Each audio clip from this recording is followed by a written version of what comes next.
My name's Kate Trotter and I'm the founder and head of trends at Insider Trends, which is a London-based trend spotting consultancy. A trend can be anything. So a lot of people think trend spotting is to do with fashion, and there are some fashion trend spotters, but I spot cultural trends really, or help people understand what different cultural trends will mean to them.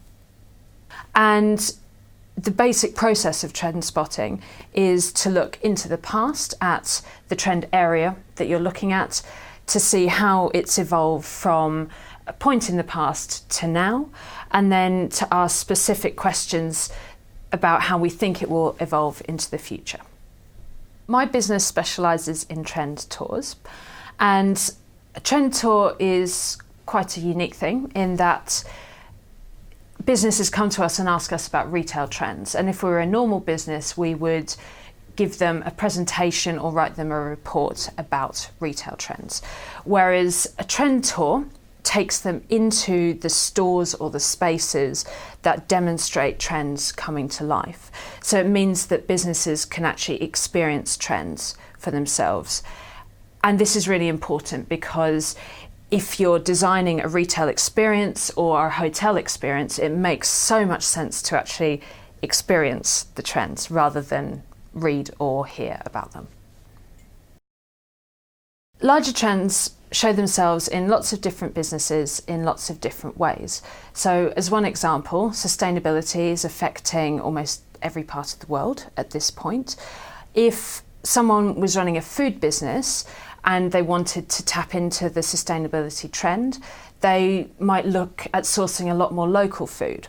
Where if someone was running a hotel, they might look at how they were lighting and heating their building, rather than how they were recycling their shampoo bottles.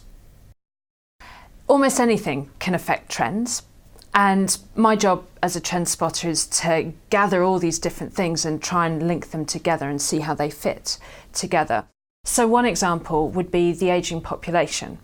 Now, there are already more people over 65 in this country than there are under 16, but there are even more people about to retire.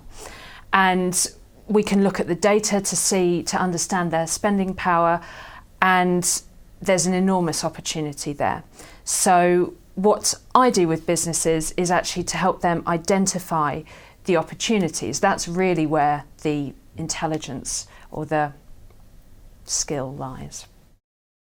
Trends are really important to businesses because it makes it really easy to stay one step ahead.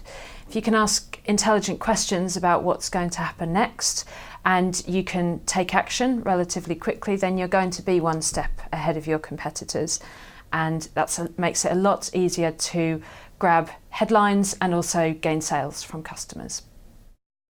Trends are very specific to countries and cultures. So as one example, we see Tokyo as being a trend-setting city.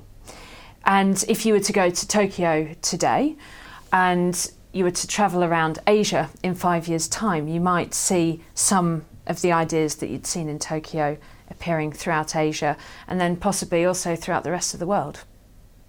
Trends interest me on a personal level because I love to learn, really, and with trends you never ever stop learning. So you always have to look out to the world, see what's going on and ask questions.